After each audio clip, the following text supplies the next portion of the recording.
um, out of this session? Yeah, I just want to learn more about it and especially figure out what might be going on here in our local area. Ah, okay. So like data centers and stuff, or what's going on? Right. Yeah. I see a lot of that going on around us. I don't see it as a big positive, especially considering since this town already has water problems. Mm-hmm. I can definitely understand that. Um, so usually what I do, I try to tailor my talks around what everyone wants to learn. I don't typically focus on the data centers and things like that, mainly because that's not my wheelhouse. I do mainly focus on the education and teaching of AI. But we can include some of that into the conversation near the end today. Okay. So let's go ahead and get started. It's Okay. 5:30 and I'm going to I just started the recording, so I'm going to introduce myself and then I do have slides. Depending on how our conversation goes, I sometimes stay with my slides and sometimes I go with where you guys are in the conversation. So with that being said, I'm going to do this for the recording so Corey can have this for patrons later on if they would like to watch this. Okay. So, hello everyone. I am Daisha Lawrence. I am a certified AI consultant, and I have, um, and I'm out of North Canton, but I do virtual trainings and in-person trainings across the state of Ohio. Um, a little bit about me is that I have been in education for over 20 years. I was a college professor in sociology and criminology for about 18 years before I left to pursue entrepreneurship and running my own business. So some people may ask, how do you go from teaching sociology to doing AI? And the simple fact is that I've always been a tech head. I love technology. So I've always integrated the new technology into my courses, into my lectures, and into my group projects for my students.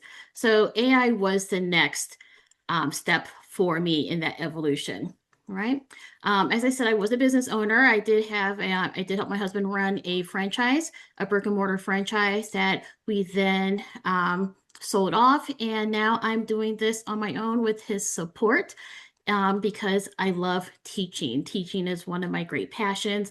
And especially with this topic of AI, there's so many great things about AI, but there's also so many problems and issues with AI. So I'm not one of those people who um, is all rah rah AI. AI has its place, it's a good tool, but there are definitely still some challenges and issues when it comes to AI, especially the impact on our environment and using it ethically.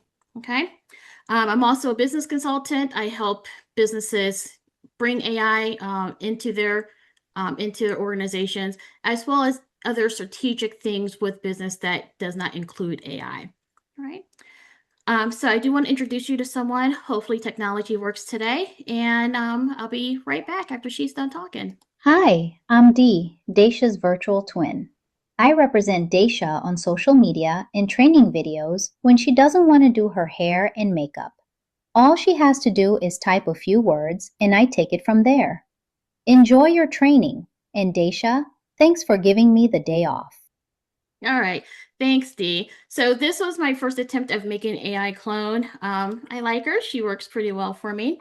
And then with that being said, let's go ahead and get into the training.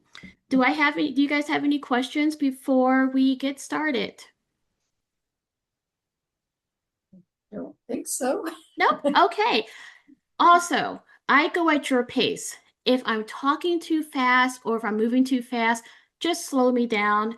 Um, when I get excited, I go fast, but I'm going to try to keep it at a pace so that you guys can flag me down and say, hey, I don't understand that. Oh, hey, I have a question. Okay. This is interactive. So please, please, please, chime in if you have a question or something. Okay. All right. So the first question we usually have is, what is AI? Okay. So a lot of people use AI as a search engine because it's on our phones. If you open up your computers, it's one of the first things that pop up now.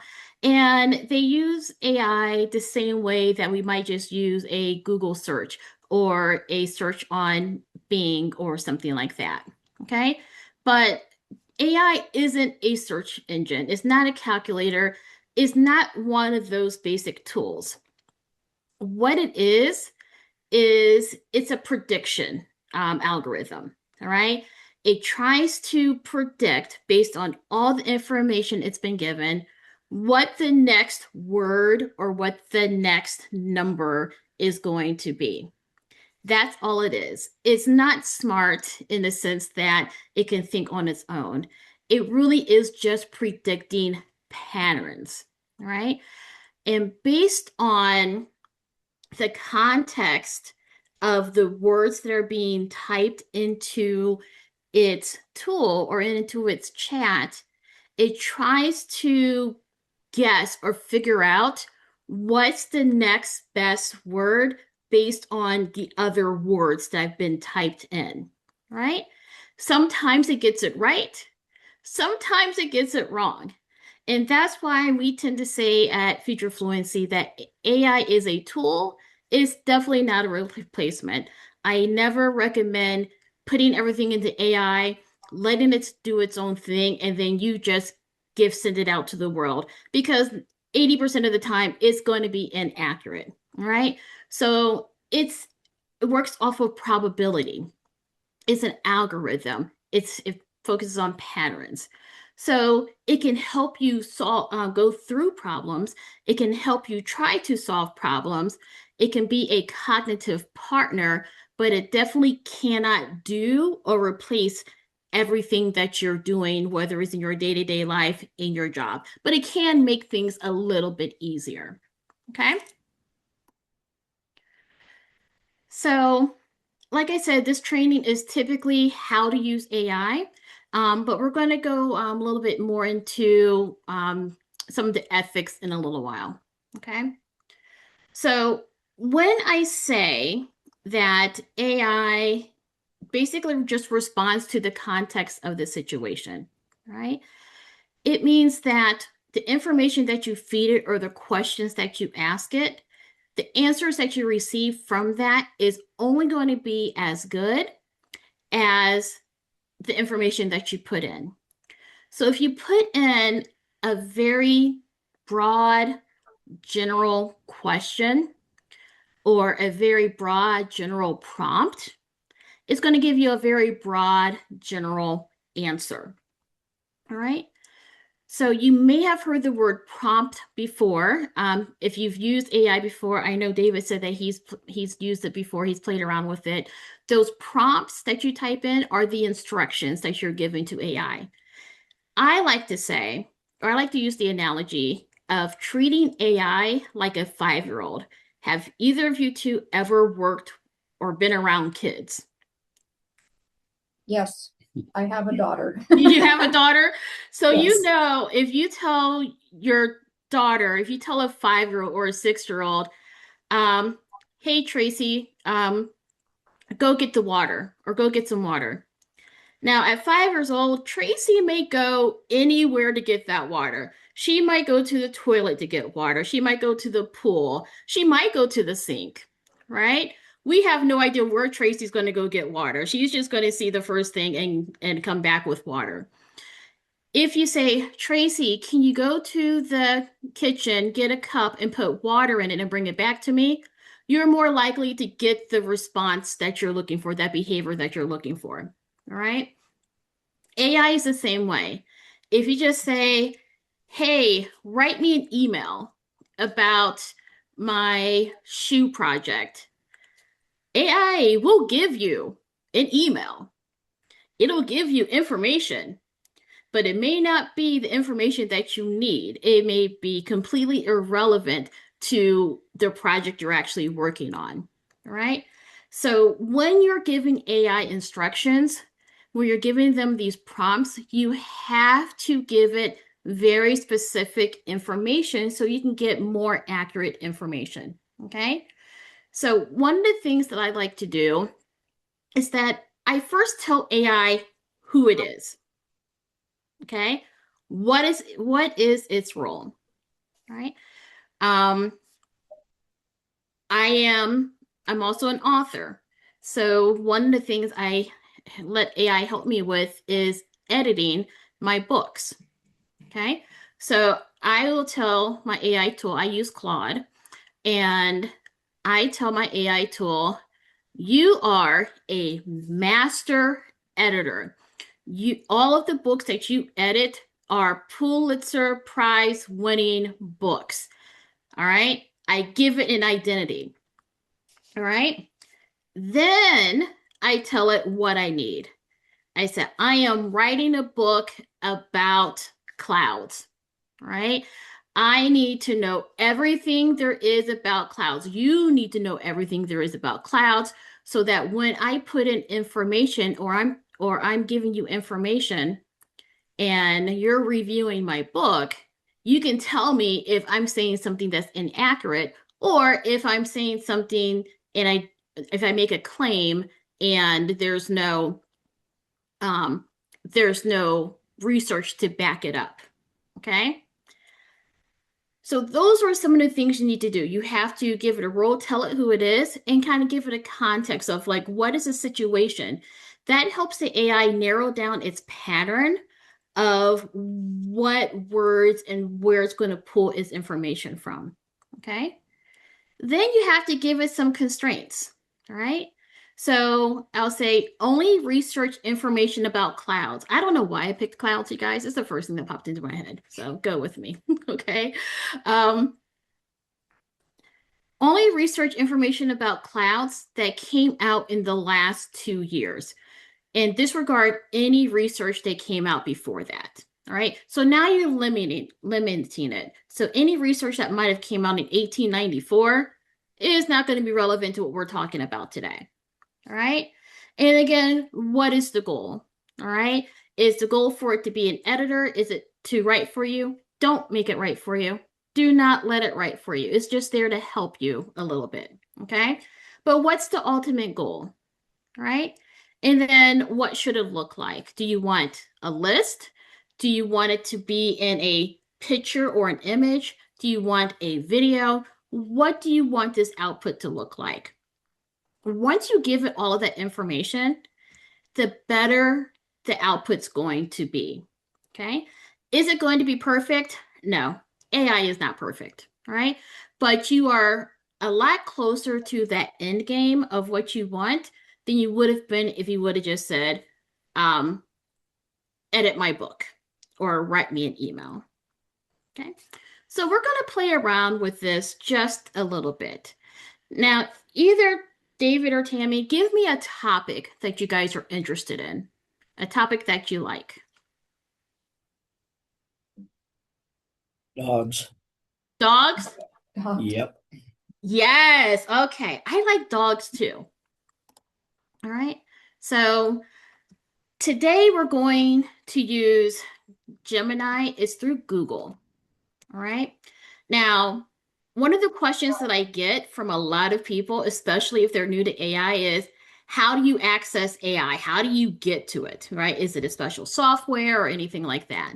And the answer is it's all cloud-based, right? It's all out there in the ether. So as you guys have already seen, you open your phone, it's already there. It's in your Facebook. It's in, if you're trying to do a search on Google, it's already there. Now, there are different types of AI tools, and typically you can access them by going to their websites. So like Gemini is part of Google. So you will go to gemini.google.com, or you will just do a search for Gemini. If you've heard of ChatGPT and that's the one you like, you just go into your search engine, whether it's Google or Bing or Firefox, and you say, I need ChatGPT. It'll take you to its website. There's no need to download anything. If you're on your phone, you can go into your app store and then download the app. That's the only time you'll need to download something. Okay. But for the most part, all these most of these AI tools are cloud-based, so you don't have to add anything additional to your computer. All right. So as I said, today we're working with Google Gemini. Google Gemini is an LLM, or a large language model. These are our conversational AI tools. You also have AI tools that help develop apps, help create websites, and do a lot of other things. But today we're going to focus on the large language models. This is usually your first introduction into AI. So David said he likes dogs. All right. So David, what do you want to know about dogs? Yeah, what's the best way to train a dog to go outside when they need to? House training, right? Yep, something very basic everyone needs to know. Okay, so we're going to do this prompt twice. And first thing I'm going to do, my AI is trained. So first thing I'm going to do is tell it that I'm going to talk to it because I don't want to type. Hey Gemini, I'm currently doing a workshop right now, so I need you to forget everything that I've trained you on for this thread. Pretend that you are brand new and you know nothing about me, so that we can show our participants how to work with you from the beginning.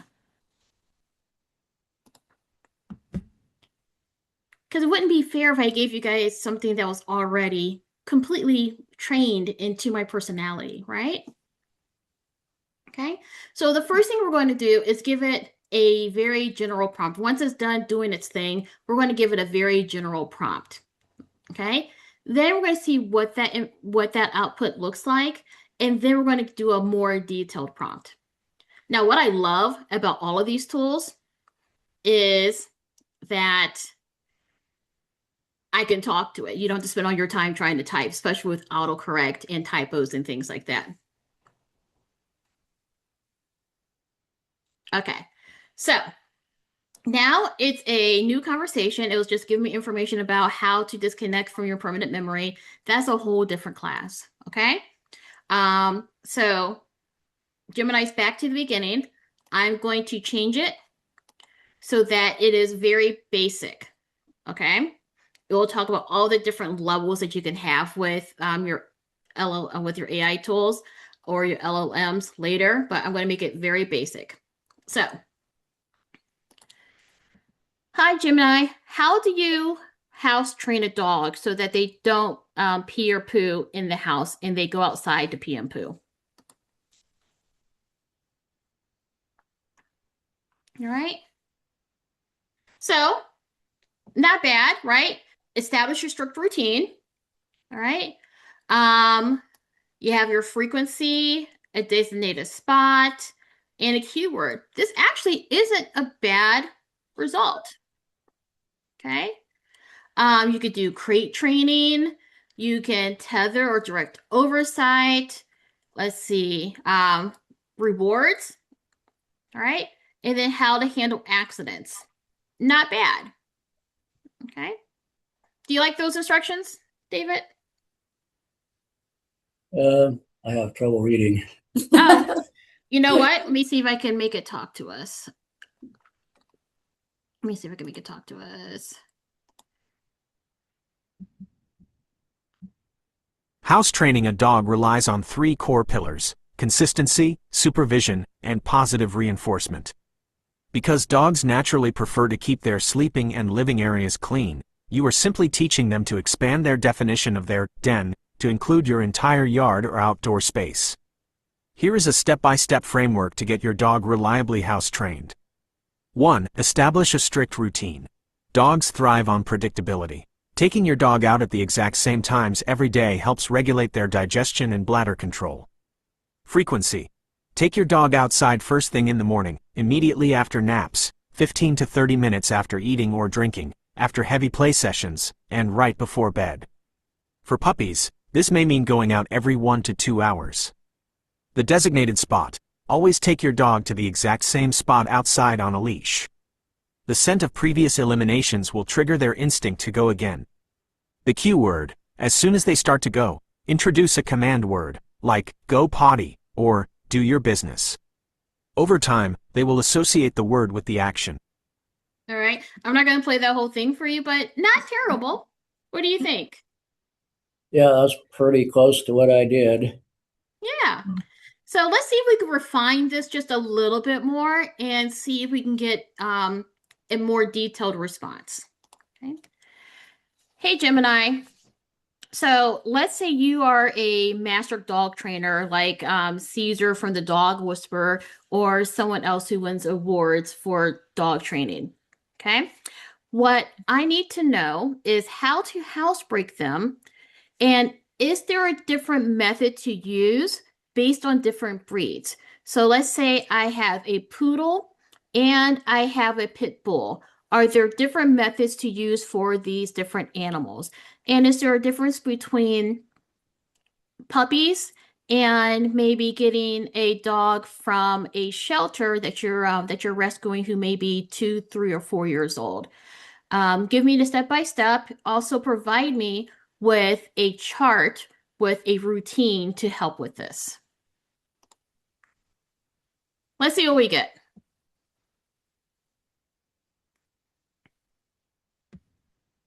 All right.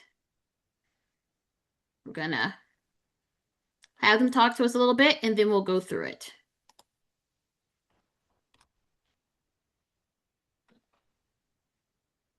Stepping into the mindset of a master canine behaviorist, housebreaking is not about mechanical mechanics.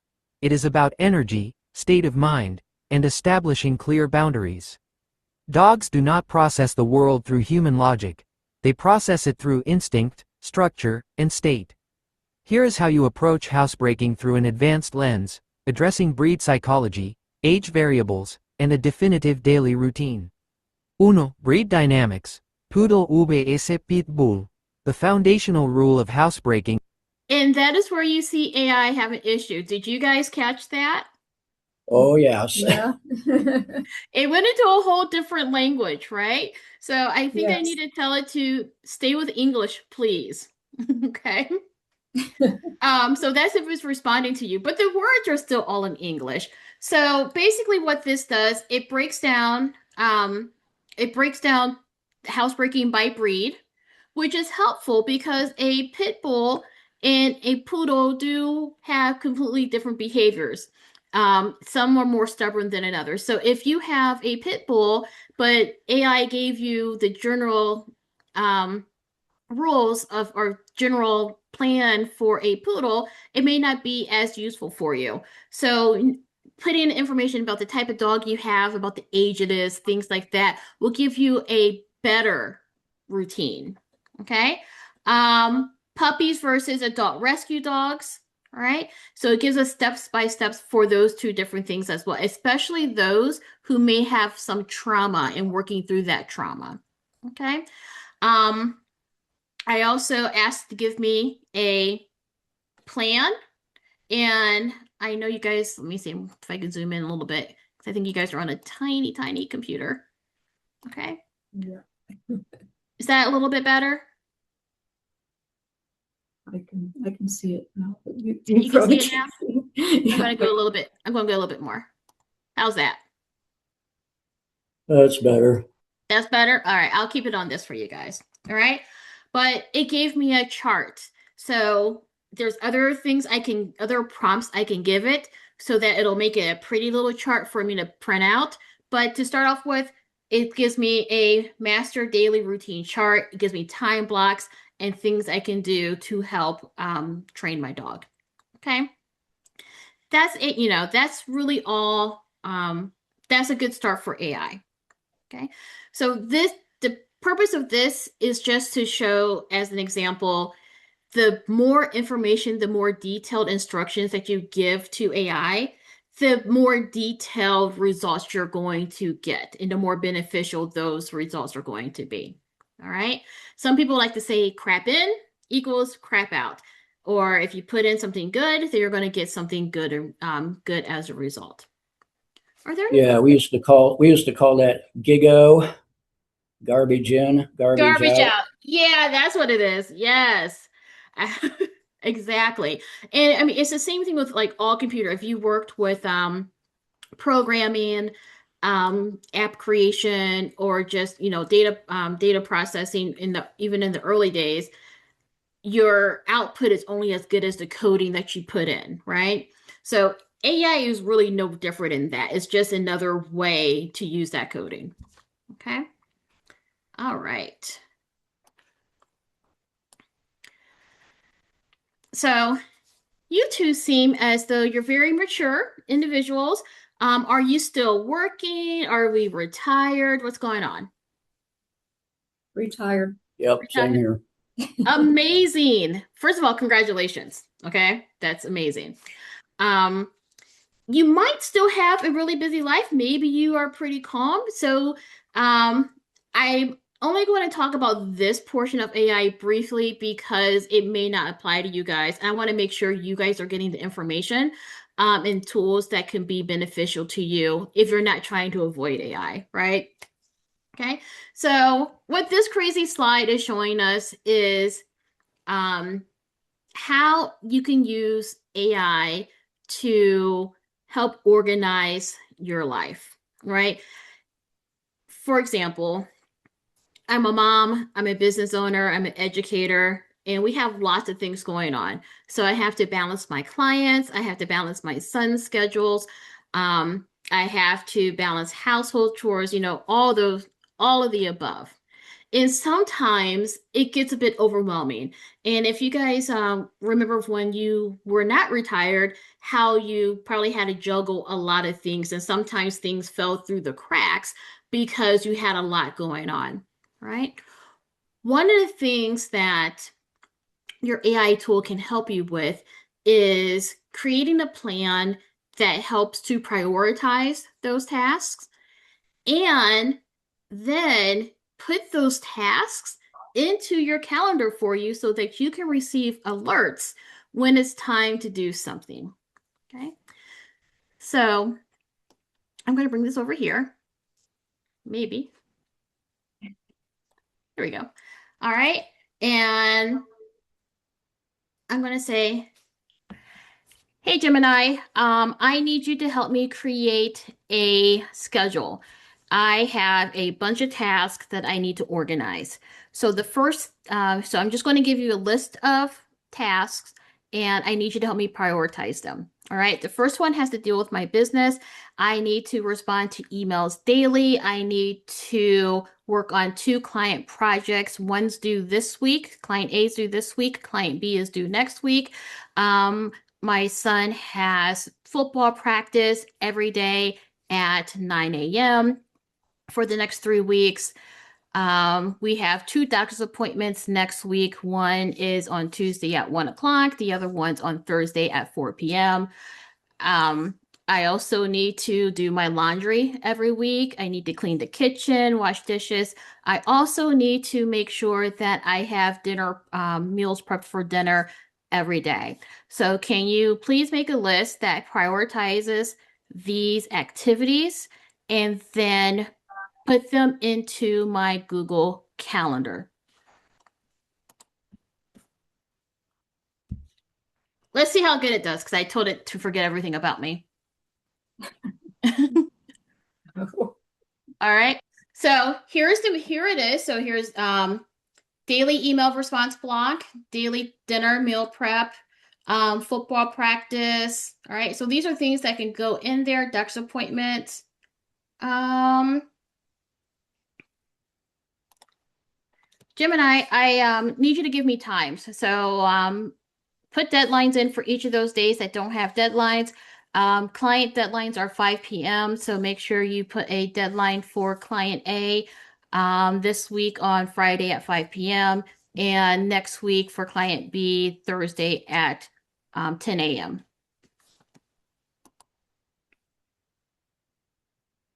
All right.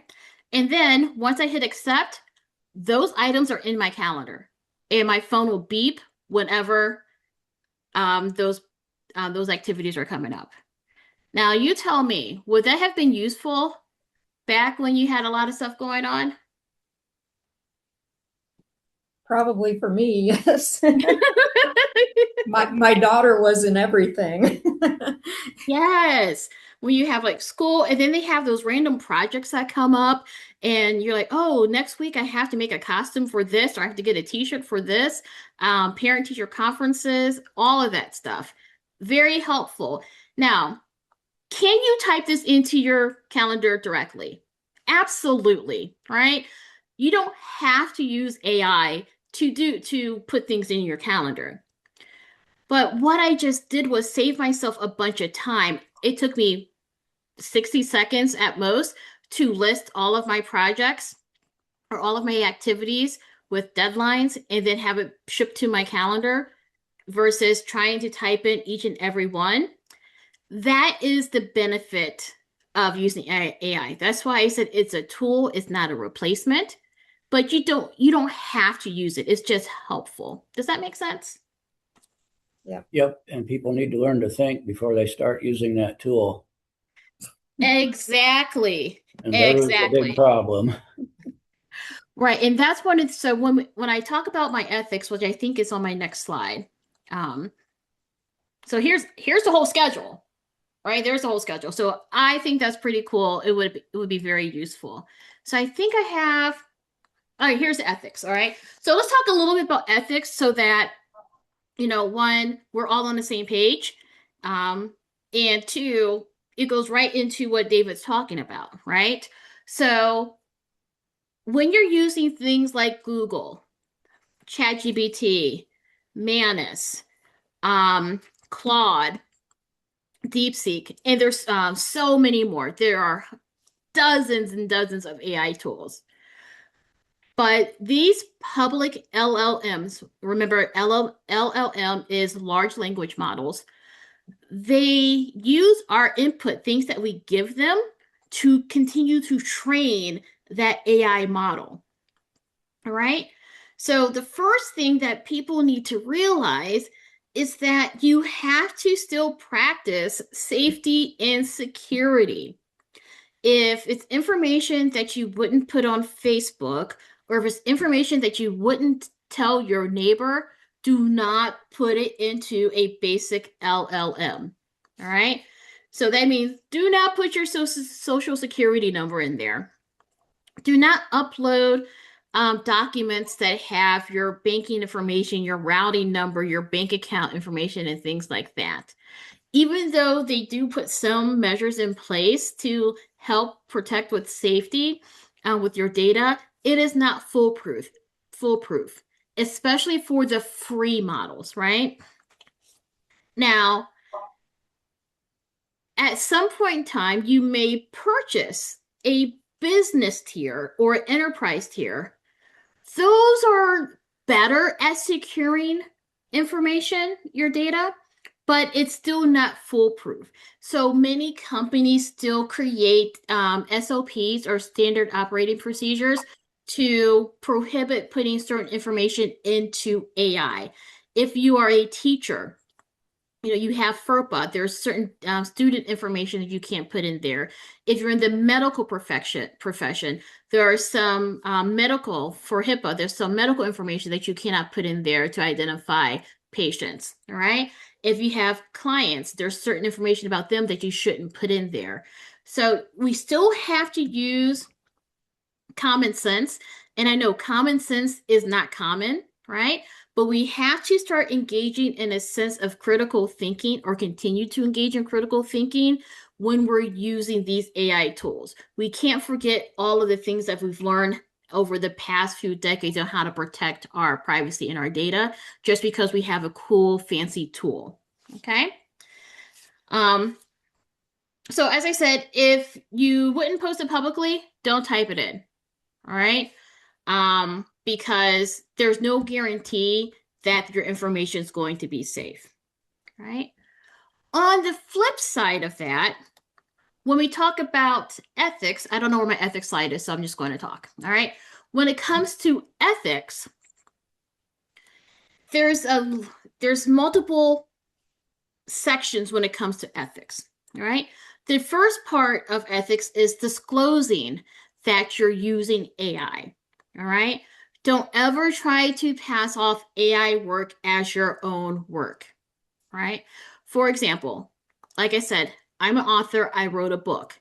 My book is all about how to use AI. Okay, it's how to use your past experience, the skills that you developed over a lifetime, and how it can help you in your AI journey to make you the person that's the go-to person in your industry, because you not only have your AI skills, but you also have all your life experience to go with it.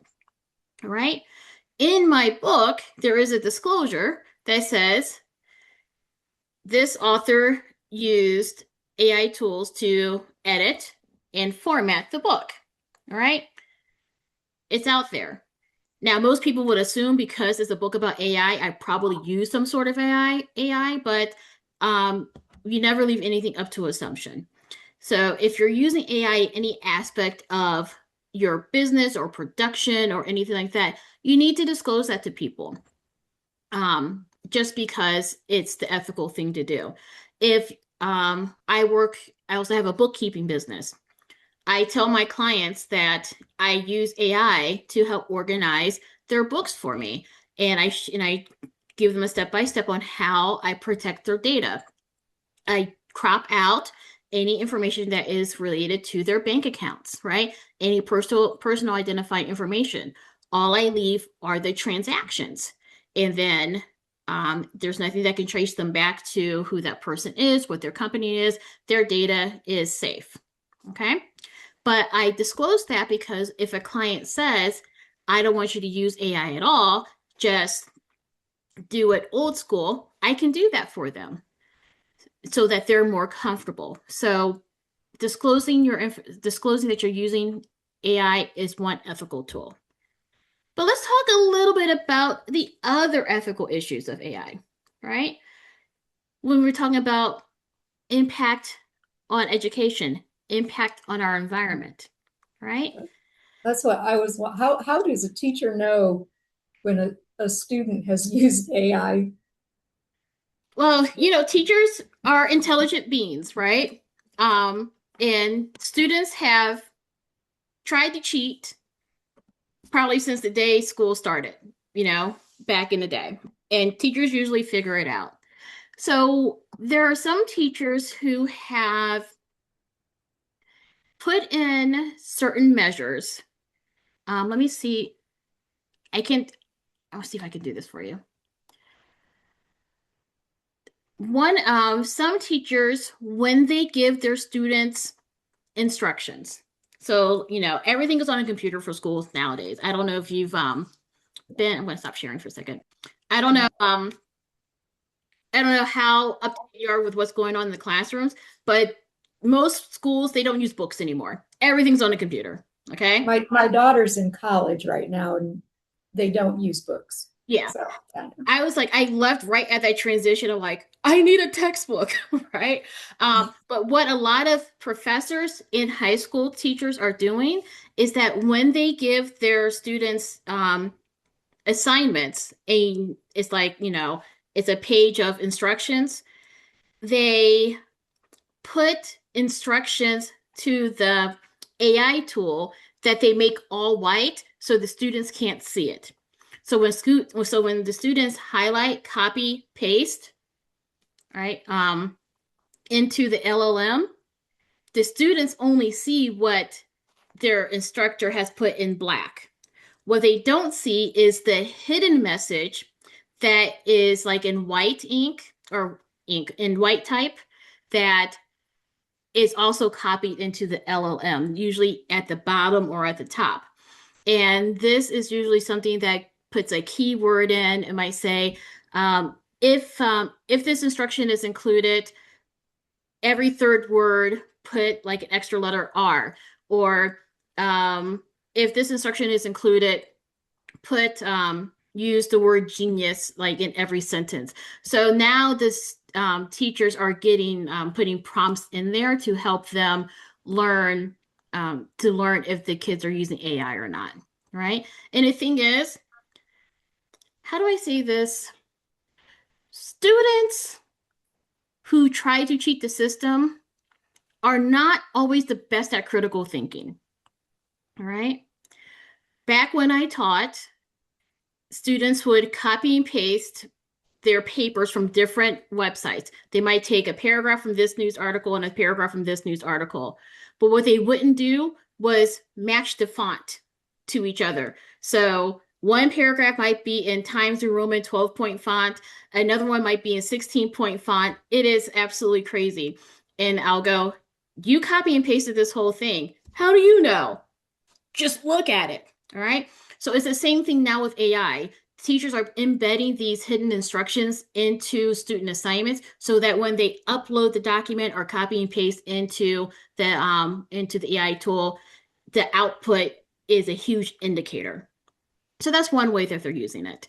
If the students are savvy enough to recognize that the teacher did that, they might get away with it, right? Some, which cheaters are going to cheat regardless, whether it's with AI or with any other thing.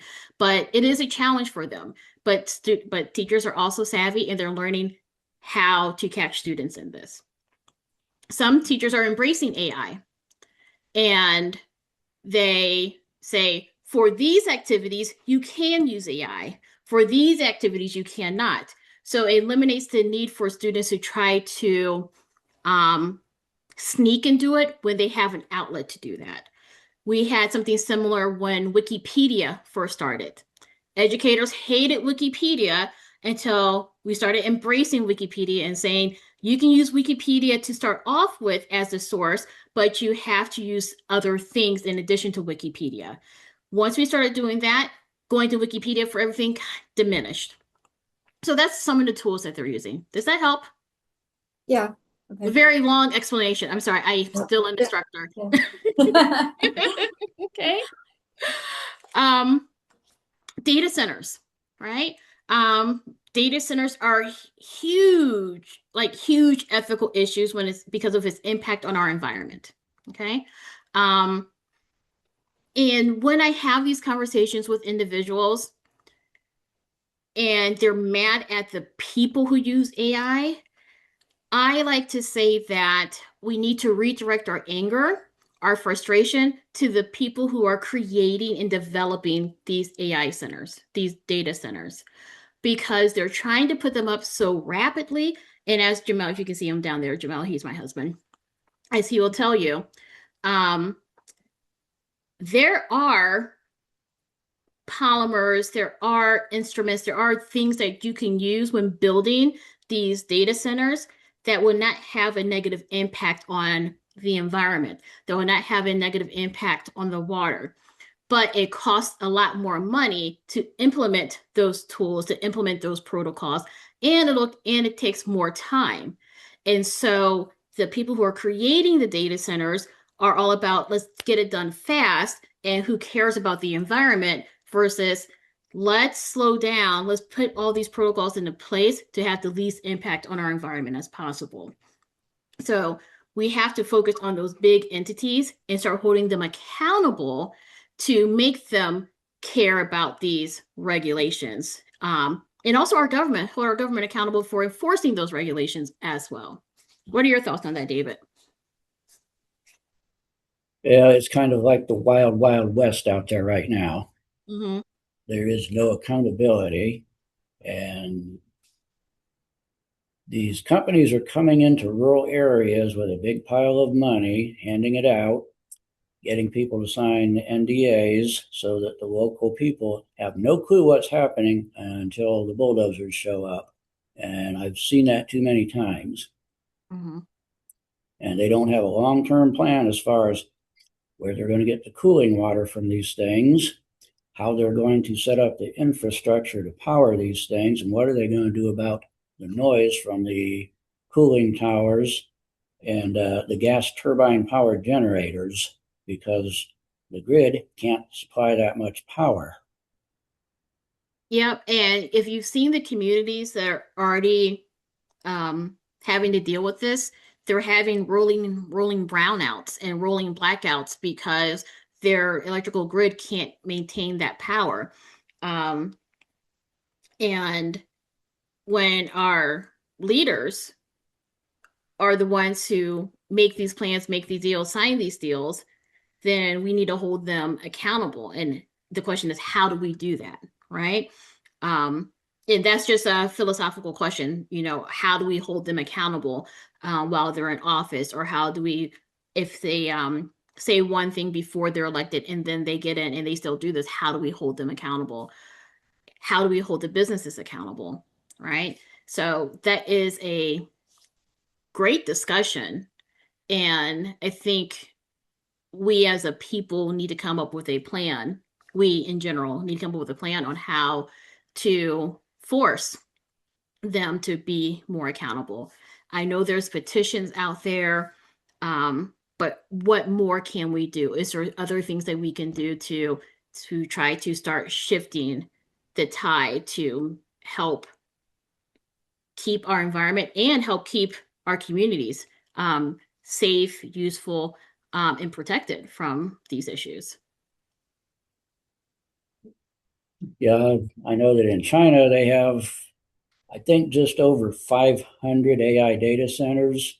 We Wow. have 5,000 and they're building more. Yeah. Seems to me they are using a very inefficient algorithm in the United States and Western countries. China uses a different algorithm that's way more efficient. For example, if you ask an AI what is 2 plus 2, it takes the same amount of computing power to figure that out as it does to design, say, a rocket engine. There's Yeah, a problem. China's on a whole different level than us, Yes, they unfortunately. are. They're also building their data centers underwater so they can cool them. So the bigger question is, and this is just a conversation, right? Is not, can it be done? Because we've seen it can be done. It's why hasn't it been done? So Yeah, they don't want to pay the money to pay the programmers to do it right. I know from personal experience how that works. Software writers are lazy, for one yeah, thing, and nobody wants to pay them. I've dealt with it. I'm sure you have. I'm sure you have. So Academics isn't much yeah, different.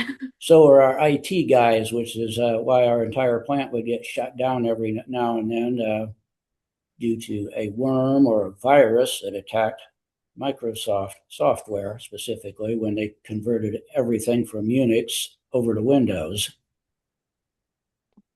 Wow. So Wow. yeah, that's going back there a little bit. Not that far back. Not that far back. But I'm right on the cusp of that, right?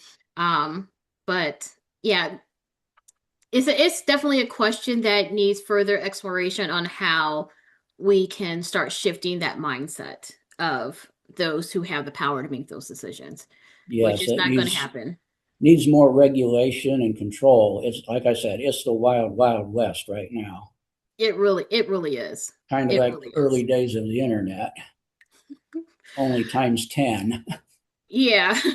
With more people having access to it more rapidly, right? Yes, that's the difference. They're forcing this onto every device. Okay, that's not really necessary. Yeah.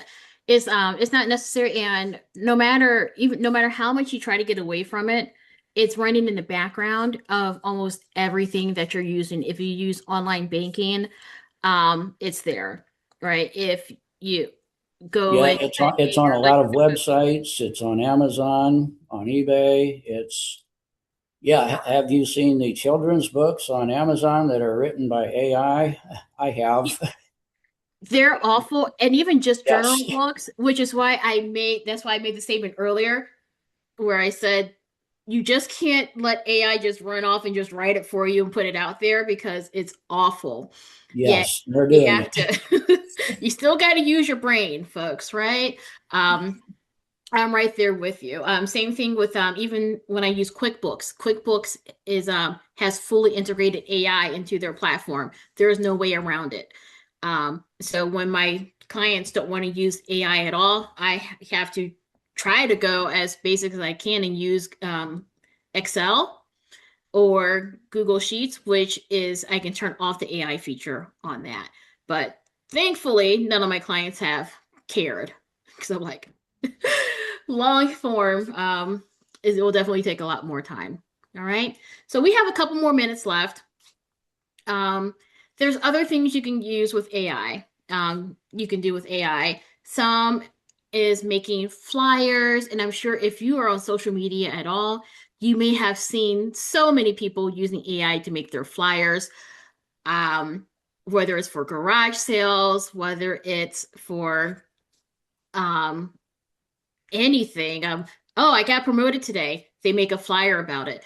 Restaurants, businesses, they're all using AI now to make their flyers, and it's very, very obvious. I'm going to go over here to ChatGPT, okay? And I'm just going to tell it, um, oh, I live in North Canton. All right, guys. And I don't know, you know what happens in about 2 weeks in the city of Canton. Do you guys know what happens in the city of Canton in 2 weeks? Nope. Nope. Nope. The NFL Pro Football Hall of Fame Enshrinement Festival starts in about 2 weeks. So that's when the next class of NFL players are inducted into the Hall of Fame. It's a big thing down here, right? Because we house the Hall of Fame. So there's all kinds of events and activities are going. So right now, my Facebook feed is filled with all these AI flyers about the Pro Football Hall of Fame. All right. So I'm going to make a quick flyer and I'm going to say, hey, chat, I need a flyer to promote my dog camp for people visiting for the Pro Football Hall of Fame on August 8th. My rates are $50 for half a day, $100 for a full day. Right. Got it. Let's tighten it up. Headline: Hall of Fame Game Day. Relax, we've got your dog covered. Subhead: Safe, calm dog care, minutes from the Hall of Fame. Then simple pricing: $50 half day, $100 full day. Clear, bold, easy to scan. Call to action: spots limited, reserve now. Put phone number, email, or a QR code. Small line at bottom: serving visiting fans August 8th. Visual. Okay. So I'm going to say perfect. Create the flyer. The one thing that chat is bad at is continuing to actually do what it needs to do if you're talking to it. So it's going to create the flyer for me. And what you're going to see typically is that all the flyers look the same unless you give it more detailed information. But it's useful. All right. So that's just another thing you can do with AI. If you're trying to do things, or maybe it's a church bazaar. Maybe it's upcoming council meeting. So you can use you can use this tool to make those flyers for you. What I would suggest is giving it more instructions. What colors do you want? Maybe uploading your own images to go with it so that it doesn't look like everyone else's flyers that are on ChatGPT, that are on like Facebook and different things. Okay. I don't know. Chat's having a day. It really is. Just pick one. I don't see anything.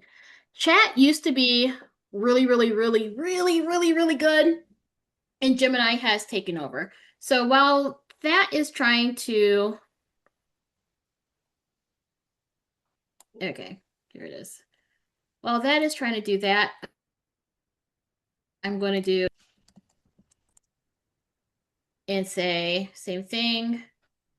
I'm going to just copy. Oh, it didn't. I don't like chat. Anywho, I'm going to keep going while this is creating stuff. All right, we'll come back to it when it's ready. Okay. So you can also use AI as a fact checker give it information. If you like to read news articles, things like that, especially if you are on social media a lot. I don't know if you guys are on Facebook or anything like that, or even if you come across a headline going through, surfing the internet or on your phone, something pops up. Sometimes those stories may not seem very legit. You can take the link to that story, or you can take a screenshot, load it into your tools such as Gemini or Chat, and then ask it, hey, is this legit? Give me more information about this. Why did they come up with the story? Things like that. It also helps a lot with yeah. The flyer I was, have I go have ahead. caught it being wrong more than once. Yes. This is what it just gave me. So chat is in its own little world right now of not give me anything I'm asking for. Um, this is something I was working on for someone else, and chat's like, I'm just gonna grab something you did 2 weeks ago, and I'm just gonna pull that for your flyer. So that's you can't walk away with it, right? What I did, I got an email yesterday, and it was a client that, or it was a potential client that was interested in my bookkeeping services. And then they sent me a link for Zoom, and I'm like, this is weird. And so I took a screenshot of it, gave it to Gemini, and it's like, yeah, this has this link is embedded malware that was going to mess up your computer. So it helped me flesh it out very, very quickly before I even attempted to respond to that person. So I just ended up blocking that person. So it has its benefits, but it also has its issues. Okay. Um, and because we only have a couple minutes left, since we only have 4 minutes left, any other questions or concerns that you guys want to address before we leave here? Yeah, have you heard of artists using a program to poison data so that AI cannot use their images? Yes. Yes. And that's one of the big ethical things with AI is that since it's pulling from all this different sources of information that's out there, it is using other people's work to come up with composites for the things that you're creating on AI. So yeah, artists, musicians are putting in like codes and different things embedded into their artwork and into their music that will make it impossible or nearly impossible or corrupt the AI when they are trying to pull that so that their information is protected, their artwork and creativity is protected. And that's where more regulations come in, right? So Yep. we have to figure out how to let AI be creative without stealing content. Yeah, there's an old movie from 1970 that kind of illustrates what happens when they gave AI way too much autonomy. I don't know if you've ever seen it. Colossus, the Forbin Project. No, I haven't. Yeah, anyone involved with AI should see that movie. I'm gonna write that on there. Foreign project. Okay, I got it. I'm going to definitely check that out. The novel was written in 1966, so they kind of predicted this, and we haven't yet, as far as I know, given control of all of our nuclear weapons to an AI, but I don't doubt somebody's thinking about it. Oh, I don't doubt that at all. At all. Yeah, I watched the war in Ukraine, and they are using onboard AIs on their drones to avoid the Russian jammers. And those they can recognize their target and act on it without any human intervention. Which is very scary. Kind of Very, like very scary. Skynet. Yeah, kind of like Skynet from the Terminator. You can tell what generation people are from based on what reference they use when it comes to AI, Oh, right? yes, and a lot of Star Trek episodes warned Yeah, us of this. I am definitely a Skynet person. If you talk to anyone that's younger than me, it's I, Robot, Will Smith's Yep, movie. familiar Um, with that. yeah. Uh, so Yeah, so hopefully we don't go that route, but human nature is pretty predictable, unfortunately. So, Yes. unfortunately. So we kind of talked about some of these questions already. We talked about questions. Um, I know, David, you're trying to move away from AI. You're building your own Linux system, which is absolutely amazing. Tammy, are you going to try to embrace AI, or are you going to try to just only use it if you have to? Where you? I kind of only use it if I have to right now, but since it's on I have an Android phone, so Google's on everything. It's totally embedded. It's going to be very hard to get away. Yes, Awesome. yes. Okay. Um, so before we leave today, again, first of all, thank you guys so much for coming. Okay. I love talking to new people. I love hearing about the things you're interested in and trying to tailor my conversation to things that will interest you. So I definitely appreciate that. Um, if you ever do want to embrace AI or learn more about AI or just come hang out and talk to me some more, my website over here, um, or right here. You can sign up for my newsletter if you want to. I send out weekly newsletters about things that are coming up, AI news, any workshops that I have coming up, and then also my book that's on Amazon. But that is all the time we have. Thank you guys so much, David, Tammy. Thank you guys so much for coming out here, spending, sharing your time with me because I know time is valuable. So I do appreciate you guys coming out and spending time with me. And if you have any questions, feel free to email me or ask Corey. He can send me some questions. And I just appreciate you guys coming. Okay. Thank you. Debbie, thank you Have a very good rest much. of the evening. You too. And let me know when you finish that Linux system. I'm very interested in that. Yep, I'm running Linux Mint on a computer as old as 20 years old. Amazing. Absolutely amazing. It Well, gets thank me you away. guys. It gets me away from Microsoft, Google, and all the big companies that I don't trust anymore. I don't blame you at all. Well, thank you guys so much again. Have a wonderful evening and take care. Okay. Okay. Yeah, I used to use Lotus Notes, so I from the same era of time, so that's quite interesting. But good job. Did you guys enjoy the talk? Yep. Yep.